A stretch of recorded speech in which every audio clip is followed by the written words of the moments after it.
최근에 어떤 자료를 좀 보니까요.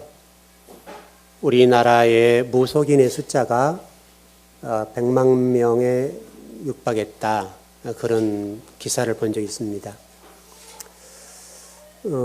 IMF 때에 이 무속인들이 굉장히 급증했었는데 최근에 여러 가지 사회가 좀 어려워지면서 무속인들의 숫자가 2배 정도 늘어났다. 그렇게 얘기를 합니다. 이 사실은 굉장히 우리에게 중요한 것이고요. 현재 우리 그냥 종교인이라고 볼 수 있는 개신교, 불교, 천주교의 어떤 성직자라고 그냥 하십시다. 그냥 불교를 포함해서 개신교가 14만 명 정도 되고요. 그 다음에 불교가 4만 명 정도 되고요. 천주교가 한 1만 명 정도 됩니다. 다 합치면 이제 끝에 숫자가 합치면 약 20만 명입니다. 여기에 스님들을 빼버리면 약 16만 명 정도 되죠. 어떻든 현재 현존하고 있는 어떤 스님들을 제외하고 신부들과 우리 성직자들을 포함해서 약 한 16만 명 정도 되니까요. 그렇게 보면 무속인들의 숫자에 비하면 거의 굉장히 차이가 나는 거죠. 그냥 무속인들이 한 100만 명 시대니까 최소한도 6대1 가까이 됩니까? 5대1 됩니까? 최소한도요. 그렇게 됐다고요. 그만큼 우리 사회가 어려워지면 이 무속신앙을 쫓아간다는 거예요. 여러분, 이 무속신앙들의 특징을 좀 보니까요. 그 정부에서 무속인들을 어떻게 규정하는가 하면 서비스 종사자라고 규정합니다. 무속인들을요. 그래가지고 민속신앙종사원, 점술가 이렇게 좀 평하고 있거든요. 이 무속인 안에는 두 계파가 있죠. 무속인이 있고 역술인이 있습니다. 무속인들은 신을 대상으로 섬겨서 어떤 애언과 치병을 목적으로 구설하는 거죠. 다시 설명하면 신을 대상으로 하는 거죠. 우상이지만 신을 대상으로 이득을 취하는 사람들입니다. 반면에 역술인들은 명리학, 동양 철학 이런 것들을 바탕으로 점을 치고 사주를 봐주는 사람들이죠. 어떻든 조금 그 방향이 다릅니다만은 내용은 비슷합니다. 그러니까 역술인들은 책을 중심으로 하는 사람들이고 무속인들은 도제식 교육이라고 해서 여러분 그 신아버지, 신어머니를 이렇게 섬기잖아요. 그래서 신이 내려오잖아요. 그래서 구설해서 신내림을 받는 이렇게 합니다. 그렇게 해서 현재 지금 우리나라에 이 무속인의 숫자가 급증하고 있다.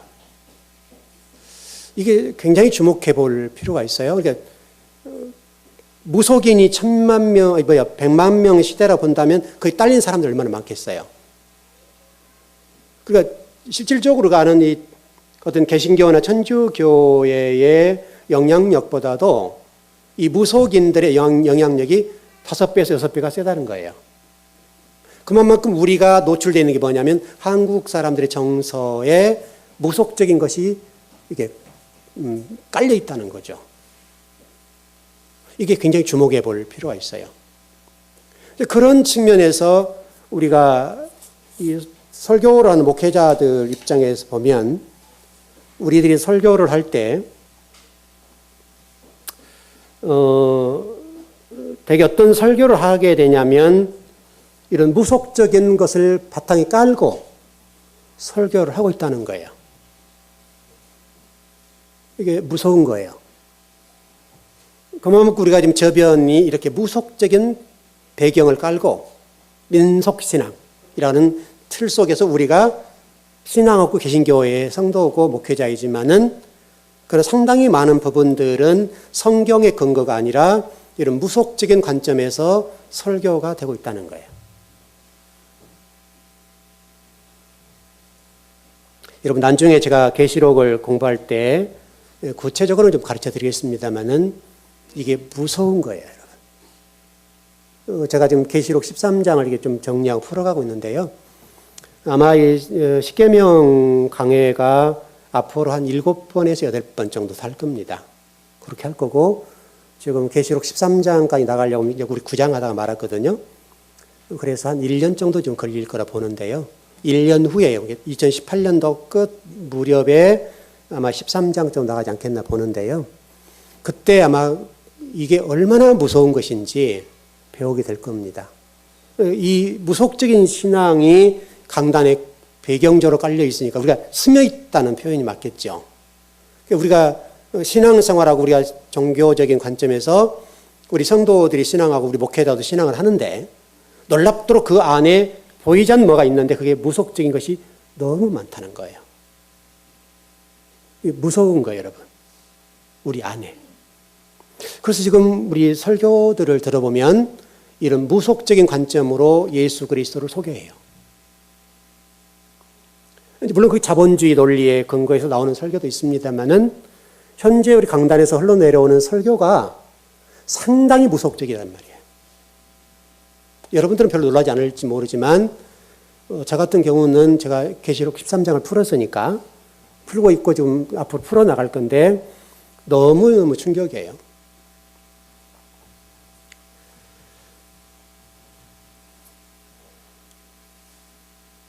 우리가 지금 이런 얘기죠.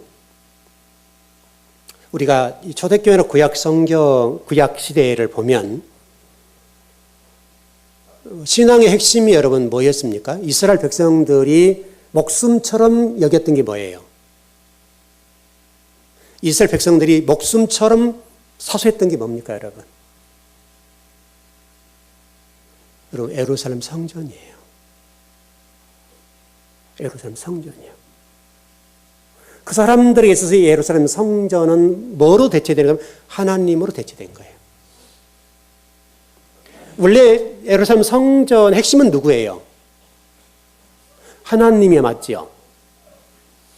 여러분 이게 여러분 뭐랄까요? 저 그리스도적인 관점, 거짓 선지자들의 주 메뉴예요. 흉내 내는 것을 기가 막히게 해요. 그래서 하나님이 성전의 주인이시고 성전의 핵심적인 것이어야 되잖아요. 그래서 우리 신약시대의 그리스도가 교회의 뭐다? 머리라고 설명하잖아요. 여러분. 머리라는 말이 뭔 말이에요, 여러분? 가장 높은 곳에 있다는 말이잖아요.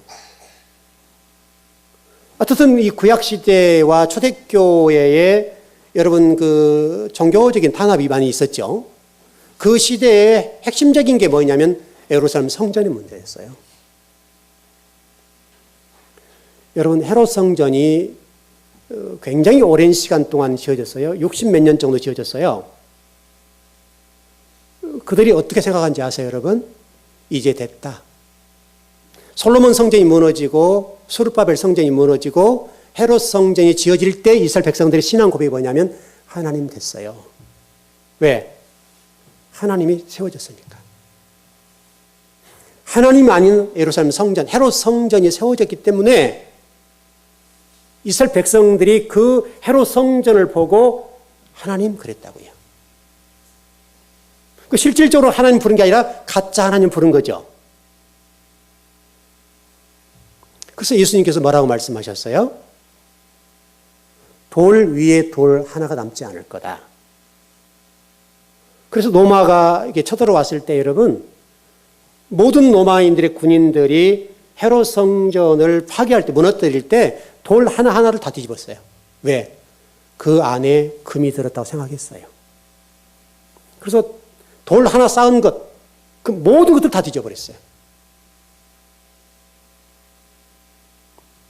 그럼 지금은 어떻게 되는가? 우리 신앙생활의 핵심이 지금 예수 그리스도시죠. 그렇죠? 우리가 지금 믿고 있는 예수 그리스도가 우리 신앙의 주인이잖아요. 그렇죠? 그럼 예수 그리스도가 지금 어떻게 됐는가라고 보면 예수 그리스도가 우리 신앙의 대상이죠. 근데 실질적으로 이 예수 그리스도가 신앙의 대상이어야 되는데 가짜 예수를 만들어 놓고 우리가 섬기는 거예요. 똑같아요. 그러니까 하나님을 섬겨야 되는데 예루살렘 성전을 섬겼고 또 지금 현재 우리가 섬기고 있는 것이 예수님을 섬기고 그리스도를 섬겨야 되겠는데 그 예수님이 아닌 또 다른 예수님을 만들어 놓고 우리가 그 예수님을 섬기는 거예요. 왜? 우리들이 지금 구약시대 이스라엘 백성과 똑같다고요, 지금요. 제가 그 13장을, 계시록 13장을 풀면서 너무너무 그런 부분에 충격이에요. 정말 이 시대에 우리가 요한계시록을 꼭 들어야 되겠구나. 정말 적나라하게 성경에 표현하고 있어요. 적나라하게. 나중에 제가 다 풀어드리겠습니다만 어떻든 간에 일단 우리 마음 땅 속에 이 무속적이거나 이런 민족신앙적인 틀이 우리로 하여금 그렇게 만들어가는 거예요. 이스라엘 백성도 그랬고 지금 현재 우리들도 주의 종들 뿐만 아니라 성도들도 실질적으로 예수 그리스도를 섬기고 나의 구주와 주님을 믿고 있는데 실상은 그 예수 그리스도가 가짜 예수 그리스도를 만들어 놓고 섬긴다고요. 이거는 진짜 충격적인 거예요. 왜냐하면 그동안 우리가 예수님을 이런 분이라고 잘못 배웠기 때문에 그렇죠. 왜? 무속적인 민족신앙적인 그 틀이라는 배경 속에서 만들어진 신이 된 거죠. 만들어진 그 신을 우리는 섬기는 거예요, 지금.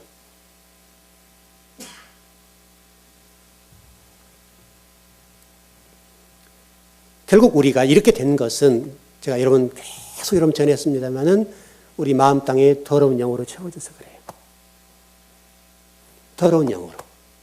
진리가 채워져야 되겠는데 진리가 안 채워지고 엉뚱한 것들이 채워지는 거예요.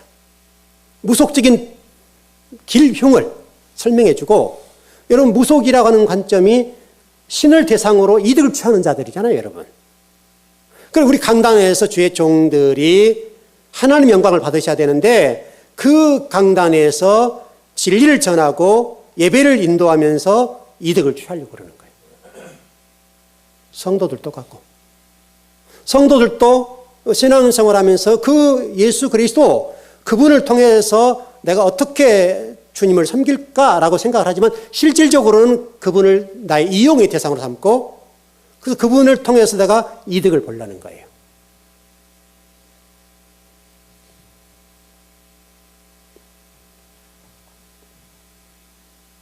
우리가 이 세상으로 지향할 수밖에 없는 것들은 여러분 성경 구약 성경에 그런 말씀이 나와 있습니다만은 우리 마음을 이렇게 얘기하죠. 이스라엘 백성들이 얘기를 하면서 너희들 마음들을 잿물로 빨아도 안 빨려. 그렇게 얘기를 하잖아요. 여러분 잿물이 뭐예요, 여러분? 빨래하는 거잖아요, 여러분. 잿물이라고 하는 것은 그거 여러분 굉장히 센 거잖아요. 지금은 뭐 우리가 그런 좋은 제품들이 많이 나왔습니다만은 과거 우리 어머니 세대의 잿물은 생명과 같은 것들이에요.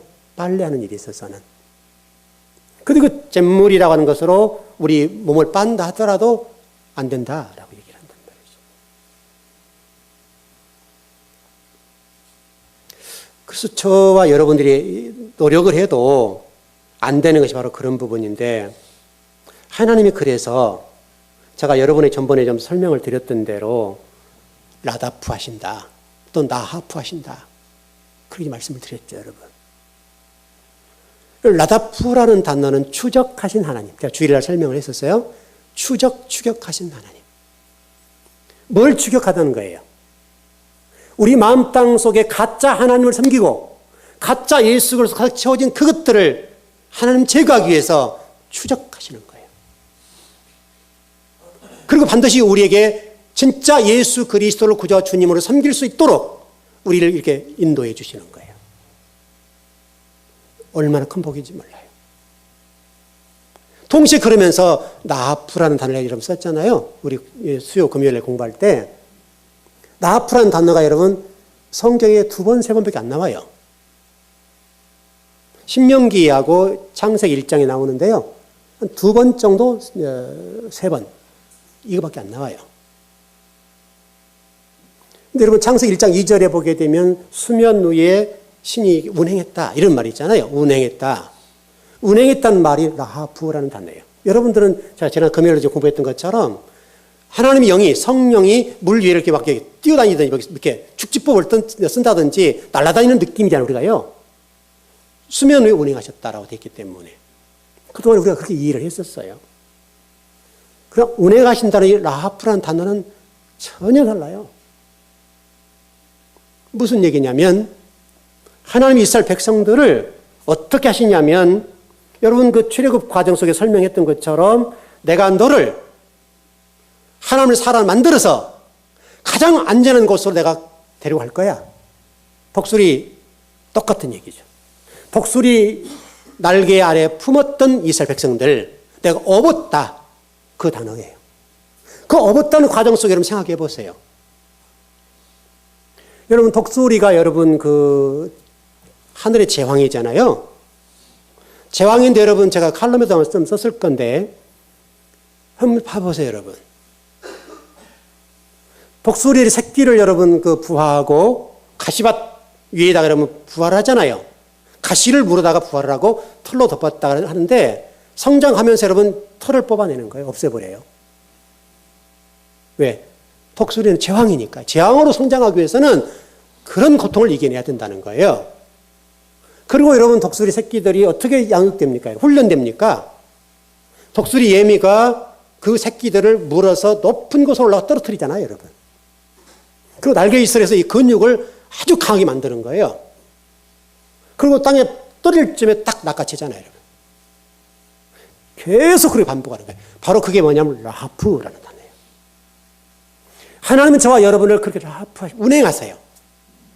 여러분이 가나안 땅에 하나님의 사람으로 세워질 수 있도록 지금 이 순간에도 우리 아버지는 라하프하고 계세요.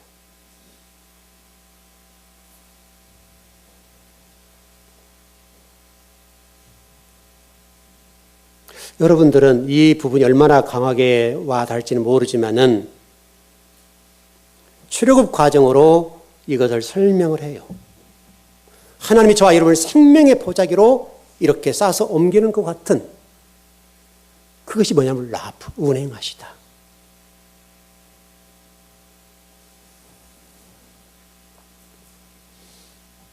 하나님은 그 과정을 통해서 저와 여러분들을 하나님의 성전으로 만들고 싶으세요.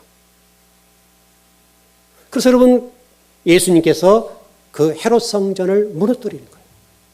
예언을 하시는 거예요. 그리고 정확하게 AD 70년에 티투스 장군에 의해서 그 헤롯 성전이 무너져요. 더 놀라운 사실은 여러분 솔로몬 성전이 무너진 그날 그 날과 날짜가 똑같다는 거예요. 절기적으로 솔로몬 성전이 무너진 그날과 헤롯 성전이 무너진 그날이 똑같은 날이라는 거예요. 여러분, 충격적이지 않나요? 하나님의 역사가 얼마나 정확하고 분명하게 뭔가를 말씀하고 있는지를 명확하게 하는 거예요. 우리의 옛 자아가 무너지지 않으면 안 된다는 거예요.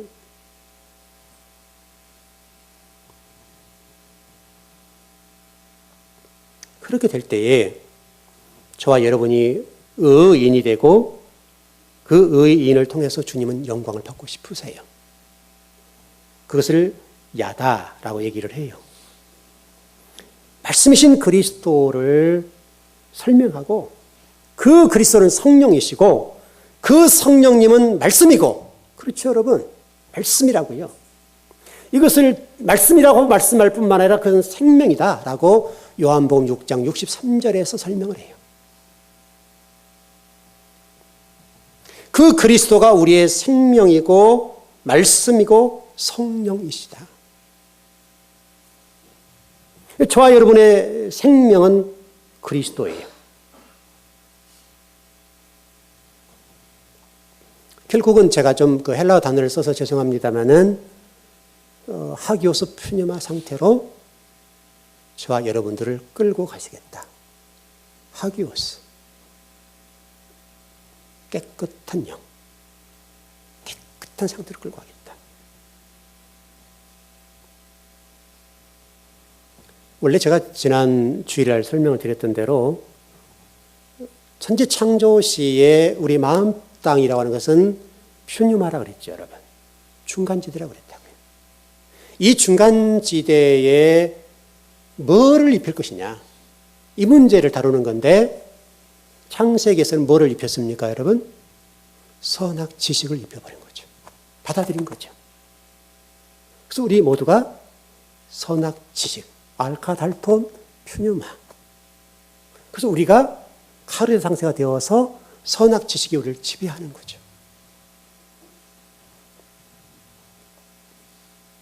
그래서 이 땅에 존재하는 모든 사람은 너나 할 것 없이 여러분이나 저나 선악 지식의 지배를 받죠. 그러니까 하나님 지금 그 말씀하시는 거예요. 우리 선악 지식이라고 하는 이 카르디아 상태, 이 상태에서 하기오스 상태로 가야 된다. 생명으로 덮어야 된다. 여러분 선악과가 생명나무 있었잖아요. 그를 지금 우리에게 말씀을 하고 계세요. 바로 여러분 이스라엘 백성들도 애굽에서 나와서 여러분 광야에서 40년이죠. 40년 동안 이 쓴뿌리를 뽑아내는 작업을 했어요. 솔깃하게 하나님의 진리 말씀을 통해서 이스라엘 백성들을 광야에서 이 쓴뿌리를 뽑아내는 거예요. 근데 그들이 계속해서 요구한 게 뭐냐면 애굽에서 먹었던 부추, 수박, 왜, 마늘 이거 달라고 했다고요. 곧 그 얘기는 진리의 그 장소에서 애굽적인 문화와 사상으로 살겠다는 고백이거든요.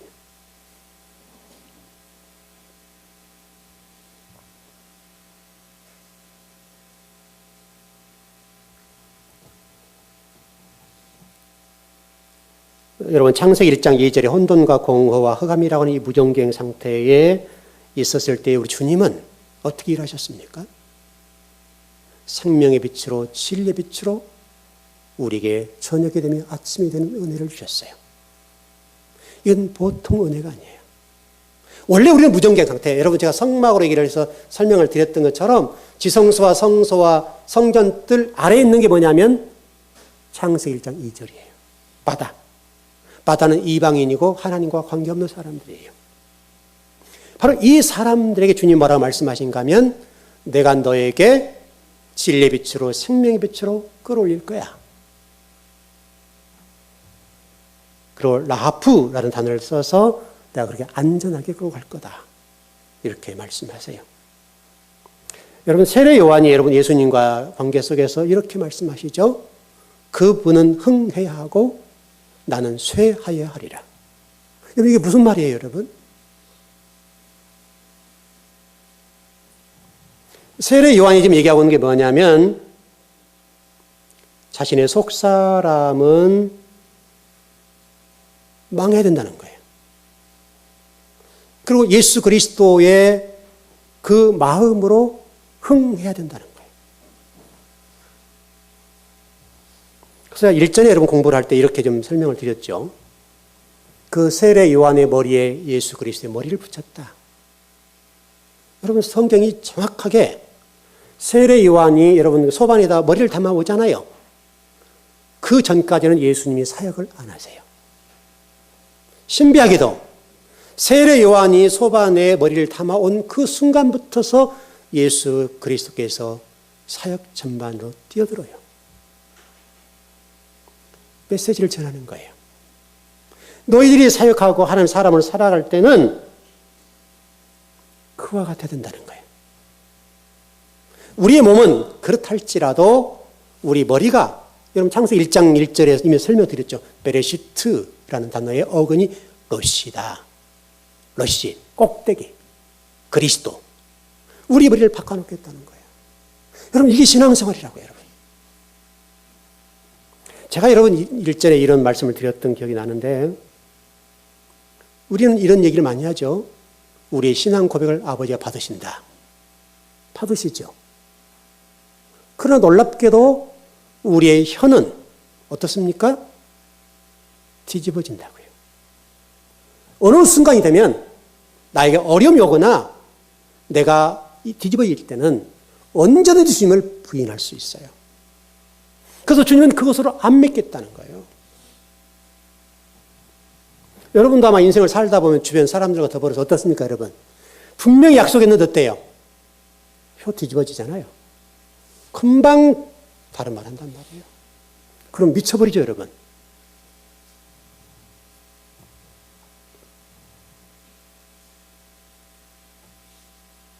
우리의 속사람이 흥할 때 진실과 진심과 천심이라고 하는 것들이 꽃을 피게 돼요. 이걸 향해 가요. 이 상태가 아들 상태예요. 여러분, 믿음이라는 단어가 피스티스라는 단어잖아요. 믿음. 믿음이라는 게 뭐예요, 여러분? 충성, 신뢰, 믿다. 그런 단어잖아요. 진실, 정직한, 이런 단어잖아요, 여러분. 한 단어로 정리할 수가 없어요. 그동안에 우리가 살아오는 동안에 우리가 알고 있는 어떤 것들 중심으로 살아왔어요. 여러분, 목회자 입장에서 얘기를 드리면, 목회자 입장에서 가장 성경 공부를 가르치기 어려운 분이 누군지 아세요? 목회자예요. 목회자가 제일 어려워요. 왜 그래요? 나도 목사고, 나도 안다 이거예요. 제일 힘든 분들이 목사님들이에요. 정말 진리를 잘 가르쳐주면 금방 깨질 것 같잖아요. 절대로 안 깨져요. 그것도 신학을 통해서 변론하죠. 논쟁하죠. 끝이 없어요. 그 다음에 어려운 분들이 신앙생활을 오래 하신 분들. 좀 미안합니다만은 오래 한 분들은요, 안 깨져요. 자기가 가지고 있는 것이 옳다고 생각해버립니다. 그래서 여러분, 총독이 바울에게 이런 말을 하죠. 바울아, 네가 아는 것이 많음으로 내가 근심이 되겠구나.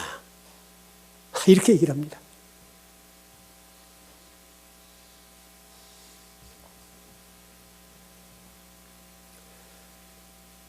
실질적으로 제가 성경을 공부를 해보면요, 큰 원리적인 측면에서 보면 줄기가 간단해요. 창세부터 요한계시록까지 전체 내용이 그렇게 복잡하지 않아요. 아주 단순 명료해요. 우리 신을 굉장히 복잡한 것처럼 느껴지지만 실상은요, 그 길이, 토라라고 길이라고 그랬잖아요. 이 길은 아주 명료해요. 간단해요. 굉장히 간단한데 우리 인간이 그것을 막 꼬아놨어요. 이렇게. 뒤집어 놨어요. 그래서 어려운 거예요. 여러분의 신앙이 실질적으로 이게 어려운 건 뭐냐면 그동안에 배운 어떤 그것들이 잘 배워서 문제가 없는데 잘못 배운 그것이 나의 신앙이고 진리라고 깨닫기 때문에 그게 꼬여져 있어요. 그걸 바르게, 이런 그 실타래가 헝클어졌을 때 여러분 그걸 바르게 한다는 건 어렵잖아요. 그거 똑같아요. 더 어려운 거예요. 오히려 초신자가 훨씬 쉽다고 그랬잖아요. 초신자는 너무너무 쉬워요. 왜? 그건 아무것도 없잖아요. 그냥 주는 대로 먹는 거예요. 주는 대로. 근데 오래 신앙생활 하신 분들은 자신이 가지고 있는 기준들이 있기 때문에 못 먹어요.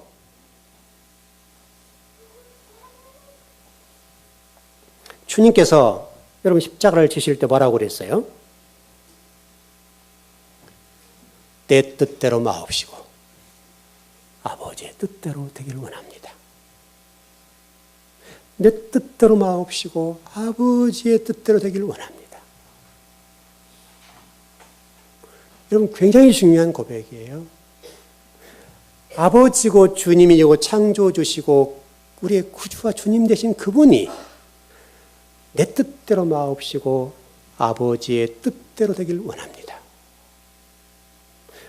우리가 지금 안식에 대해서 공부를 하는데 이 안식의 문제도 똑같아요. 그동안 우리가 알고 있는 이 안식이라고 하는 것들이 이미 지난주에 설명을 좀 드렸습니다만은 쉰다 이런 개념이에요. 실질적으로 예배를 본다, 드린다 했을 때 우리는 어떻게 해야 된다고 그랬죠? 예배를 드리는 거에 보는 거예요. 보는 거예요, 여러분. 여러분이 드린 게 뭐가 있어요? 그렇지 않습니까? 하나님이 하신 말씀을 듣는 거예요. 왜? 저를 통해 듣잖아요, 여러분. 그렇죠? 보는 거예요. 그 보는 상태가 뭐예요? 하나님 말씀으로 내 마음 땅들을 기경하고 잘못 입력되고 나를 지배하고 있는 그것들 또는 좀 거칠게 얘기하면 무속적인 어떤 그런 틀들, 가치관들을 진리 말씀을 통해서 잘라내는 작업을 하는 거예요. 왜? 한국이라는 이 신앙 틀이 유교적이고 무속적인 것 위에 기독교가 들어왔잖아요. 우리 부인 못하죠. 아무것도 없는 상황에 들어온 것이 아니라 우리는 이미 유교적이고 무속적인 그런 신앙 위에 들어와 있어요. 이것 때문에 무서운 거예요, 여러분. 그래서 완전히 우리가 신앙인으로 된다는 것이 그렇게 어려워요, 여러분. 쉽지가 않아요. 여러분, 그 살에 고름이 끼면 어떻게, 고름이 들어가면 어떻게 해요? 놔둬야 되지, 살이니까. 짜내야 되죠. 아파도 짜내야 돼요, 여러분. 이걸 놔두면 안 돼요. 그러면 아프지 않을지는 몰라도 계속 살을 썩게 해요. 그를 째서 짜내야 돼요. 똑같은 원리예요.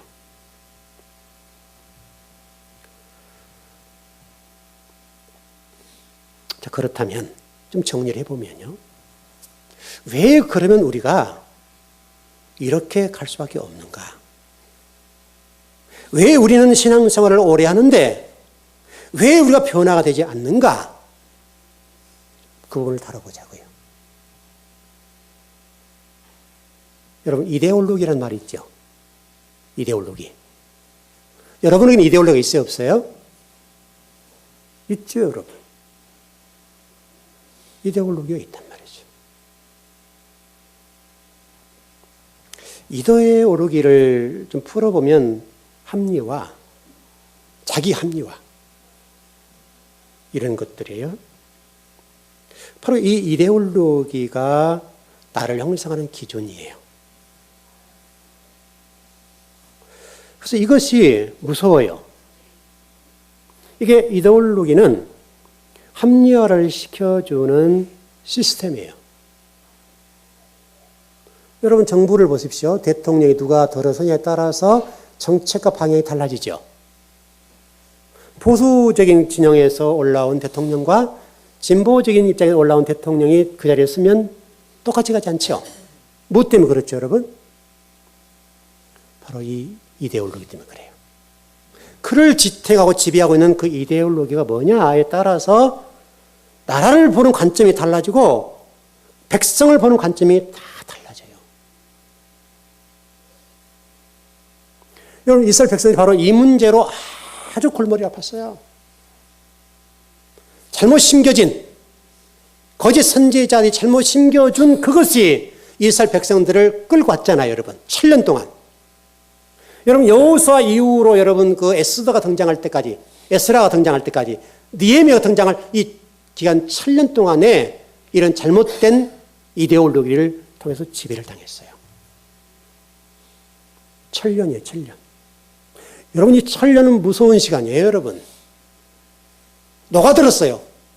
마음 땅 속에 깊이 녹아들었기 때문에 파내도 안 나오는 거예요. 그래서 여러분, 그때 여러분 뭐라고 얘기를 합니까? 하나님은 대선지자와 소선지자를 통해서 외친 것이 딱 하나예요. 돌아오라. 돌아오라. 내가 그루터기 남은 자를 통해서 하나님의 나라를 세울 것이다. 돌아오라. 안 돌아와요. 7년 동안 안 돌아와요, 여러분. 7년 동안. 여러분, 우리 기독교가 지금 들어온 지가 130년 좀 됐죠? 여러분, 이 어간에 잘못된 신앙들이 심어지니까 이렇게 어렵잖아요. 다시 잘 잡아가는 작업이 엄청 어려워요. 잘못 심겨진 그 어떤 것들, 씨앗들, 진리 때문에 가짜 신앙과 가짜 진리를 우리에게 심어주었기 때문에 가짜 예수를 우리가 믿고 있기 때문에 어떤 측면에서 무속적인 관점을 제가 서두에 설명드렸던 것처럼 무속이라고 하는 것은 자기 이득을 취하는 거예요. 누구를 대상으로? 신을 대상으로. 여러분, 그 신을 대상으로 무속인들이 그렇게 하는 것처럼 우리 종교인들, 우리 기독교인들, 개신교인들이 하고 있는 일이 뭐예요, 여러분? 신을 대상으로 내 이득을 취하잖아요, 여러분. 그 신을 대상으로 신이 영광을 받으시고 이득을 받아야 되는데 우리가 영광을 받는다고요. 영광을 받고 이득을 취하는 거예요. 그래서 이사야 선지자부터 시작해서 에레미야, 에스겔, 다니엘, 말라기, 호세아, 아모스 이런 대선지자와 소선지를 통해서 하나님이 목 놓아 외쳐요. 목 놓아서. 제가 여러분 이미 말라기 3장 8절을 설명드렸지만 너희들이 잃어버린 것이 뭐냐면 하나님 나를 잊어버렸다. 여러분 시편 제가 50 몇 편이라고 그랬죠. 그때 50 몇 편 나왔는데 시편 50편 22절에 가면 그럴 거예요. 거기서도 뭐라고 되어 있는가 하면 너희들이 나를 잃어버렸다. 나를 잃어버린 게 문제라는 거예요. 여러분 우리가 물질을 드리고 헌신하고 충성하고 아름다운 것이지만 주님의 보는 것은 그것이 신앙은 아니라는 거예요. 뭐가 중요하다는 거예요? 하나님을 회복하는 게 중요하다는 거예요. 그 하나님을 회복한 상태로 헌신하고 충성하셔야 돼요. 하나님을 잃어버린 너희요. 여러분 말라기에서 동일하게 물론 우리 번역이 잘못됐습니다마는 하나님의 것을 이라고 하는 단어는 우리는 것을이라는 초점이잖아요. 여러분 원문은 것을이라는 단어가 없어요. 그동안 우리가 성경을 잘못 해석해 주니까 하나님을 잊어버린 문제지. 여러분 11조를 잊어버린 게 문제입니까 여러분? 여러분 그렇지 않습니까? 11조는 또 회복되면 될 문제지만 중요한 것은 하나님을 잊어버린 거, 하나님을 도적질한 거 이게 문제였다고요 여러분. 그래서 하나님이 말라기 선지자를 통해서 통곡을 하시는 거예요. 그럼 그들 얼굴에 뭘 발라버린다고요 여러분? 인간의 분노를 발라버리겠다. 그렇게 치욕스러운 역사라니까요. 그래서 저는 말라기 1장에 보면 이스라엘 백성들에게 내가 분노를 좀 식사 시간이 다가오니까 좀 그렇습니다만은 발라버리겠다고. 여러분 그걸 바른다는 인분을 바른다는 말 얼마나 치욕스러운 말이에요 여러분. 그 이데올로가 만들어 놓은 게 뭐냐면 바알과 아세라와 아스타롯, 모압, 암몬 이것들을 만들어서 하나님 대체 신으로 섬겼다고요. 여러분 그들이 계속 하나님을 신앙했어요. 다만 진짜 하나님 빼버리고 참 하나님 빼버리고 그 자리에 바알과 아세라와 아스타롯과 모압과 암몬, 몰렉 이것들을 올려놓고 그분이 하나님이다. 여러분 출애굽 과정에도 똑같잖아요. 여러분 출애굽 과정에도 여러분 금송아지 만들어놓고 이분이 우리를 끌고 오신 분이다. 우리 인간은 이렇게 되는 거예요. 여러분 이게 우상 숭배라고 그러는 거예요. 우리 신앙하는데 실질적으로 우리가 우상을 숭배할 수가 있어요. 그래서 성경 우리 십계명에서 나 외에 다른 신을 두지 말라 이렇게 하잖아요.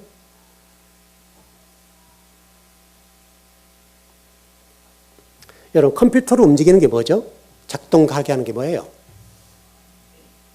컴퓨터를 움직이는 게 뭐예요? 여러분 소프트웨어잖아요. 그렇죠? 소프트웨어가 없으면 컴퓨터는 깡통이에요. 컴퓨터 안에 이 소프트웨어가 있어야 컴퓨터로서의 기능을 하는 거예요. 여러분 지금 제가 저기 아이패드라는 걸 갖고 있죠? 여기에 지금 보면 제 설교가 어마어마하게 저장돼 있어요. 자, 주일 설교만 해도 여러분 1년 정도 할 것을 준비해놨어요. 1년. 꼬박 1년 해도 다 할지 못할지 몰라요. 계속 공부하고 적고 기록하고 계속 하는 거예요. 그리고 이미 제가 설교를 이게 수백 편을 일단 집어넣어놨죠. 수백 편이 뭐예요? 수천 편이 될 거예요. 저는 이것만 들고 가면 되죠, 여러분. 이 기능 하나 때문에, 이 소프트웨어 때문에 여기 안에 제 모든 정보가 다 들어있어요. 이거 하나 들고 가면 제가 어디 가든지 설교할 수 있어요.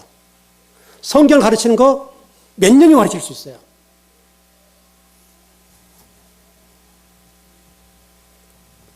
바로 여러분의 마음을 얘기하는 거예요. 여러분 마음을 움직이는 게 뭐예요, 여러분? 우리를 움직이는 것은 생각이잖아요. 분명하죠? 그게 여러분 소프트웨어와 똑같은 거예요. 그래서 마음이 중요하다는 거예요. 내 마음이 검은지 하얀지. 제가 여러분 문학이라고 하는 것을 통해서 설명드렸잖아요. 검은 말과 흰 말 어느 거 있어야 하냐 이거예요. 여러분 단테 신곡에서 여러분 그 문학을 통해 설명하잖아요. 검은 말과 흰 말의 싸움이다 우리 신앙생활이. 어느 쪽에 힘이 세냐에 따라서 우리가 달라지는 거예요.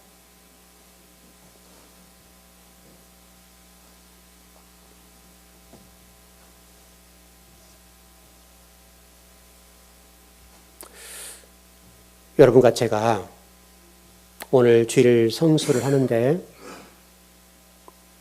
이 예배, 이렇게 중요한 이 시간에 저와 여러분 마음 땅이 생명으로 뒤덮였으면 좋겠어요. 진리의 말씀. 창세기 1장 3절에 혼돈과 공허와 흑암 가운데 있는 창세기 1장 2절에 하나님이 진리의 빛과 생명의 빛과 그리스도를 비춰주니까 어둠에서 아침이 됐다. 어둠에서 빛이 나더라. 빛으로 바뀌어가더라. 여러분이 변화되는 유일한 길은 뭐냐면 진리 말씀을 듣고 여러분 마음 땅에 쏘아주면 되는 거예요. 나도 모르지만 어느 순간에 마음 땅들이 진리의 빛으로 바뀌어져 있을 거라고요. 하나님은 그렇게 하실 거예요. 여러분이 할 수 있는 것은 아무것도 없어요.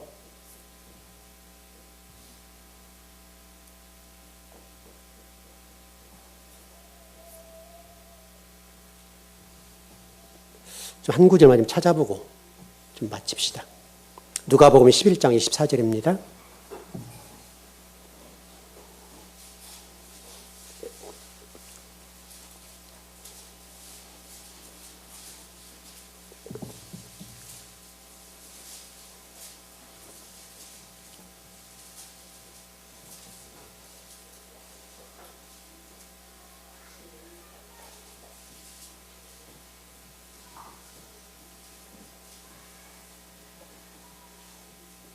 예, 누가복음 11장 23절 아주 중요한 본문입니다. 11장 24절입니다. 누가복음입니다. 네, 시작. 더러운 귀신이 사람에게서 나갔을 때에 물 없는 곳으로 다니며 쉬기를 구하되 얻지 못하고 이에 이르되 내가 나온 집으로 돌아가리라 하고. 이게 무슨 말입니까, 여러분? 여러분, 더러운 귀신은 설명할 필요 없고, 그렇죠? 호 알카달톤 퓨뉴마. 더러운 영이니까. 그 놀라운 것이 이 더러운 귀신이 나갔다는 거예요. 근데 어디를 다닌다는 거예요? 나가긴 나가는데 어디를 지금 다니고 있어요? 물 없는 곳이 뭐예요, 여러분? 말씀이 없는 곳. 이 원리는 변하지 않아요. 그럼 어디로 가야 되겠어요, 여러분? 물 있는 곳으로 가야죠, 여러분.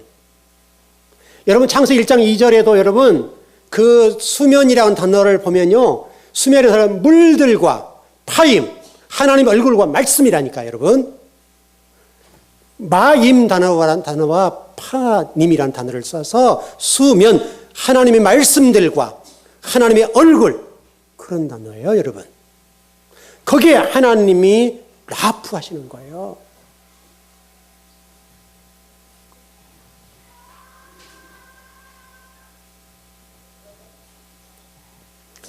말씀이 없는 곳에 여러분 그 이스라엘 백성들이 마라의 쓴물에 도착했다는 말씀이 나와 있잖아요.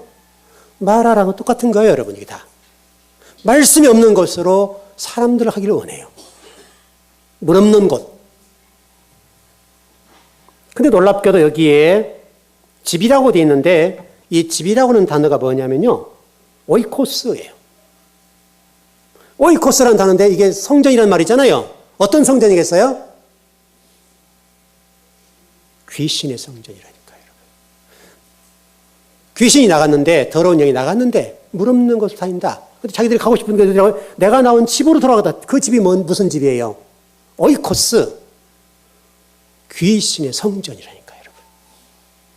그러니까 오이코스니까 무조건 성전이라고 하는데 여기에 내 집으로 돌아가라. 오이코스, 귀신의 집이라니까요.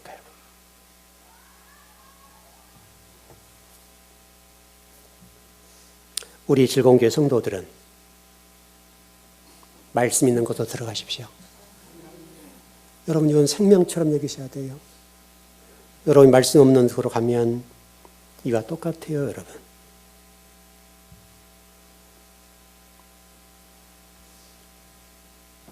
놀라운 사실은 누가복음 11장 26절 말씀 보게 되면 7 귀신을 데리고 갔다. 그래 되죠. 여러분 한번 물어보십시다. 여러분 그 돼지떼에 들어갔던 2,000마리 귀신 있죠? 그렇죠? 20,000마리, 2,000마리예요. 2,000마리죠? 2,000마리 맞죠? 여기 7 귀신이 있는데 7개 마리아 얘기죠. 마리아 얘기가 7귀신을 들고 들어갔다 이렇게 돼 있는데 어떤 귀신이 더 클 것 같아요? 2,000마리와 7명이에요. 7마리예요. 그래서 왜 공부를 해야죠? 그렇죠? 2,000마리나 7마리가 똑같아요. 왜? 2, 여러분 2죠? 2 곱하기 1,000이잖아요. 그렇죠? 그래 안 그래요? 2 곱하기 1,000이니까 2는 뭡니까 여러분? 하나님과 반대. 1인데 우리 2라고 그랬죠? 7 귀신은 뭐예요? 완전수죠. 17과 7은 완전수잖아요. 완전한 귀신이 왔다는 거예요. 7 귀신이. 그건 다음 시간에.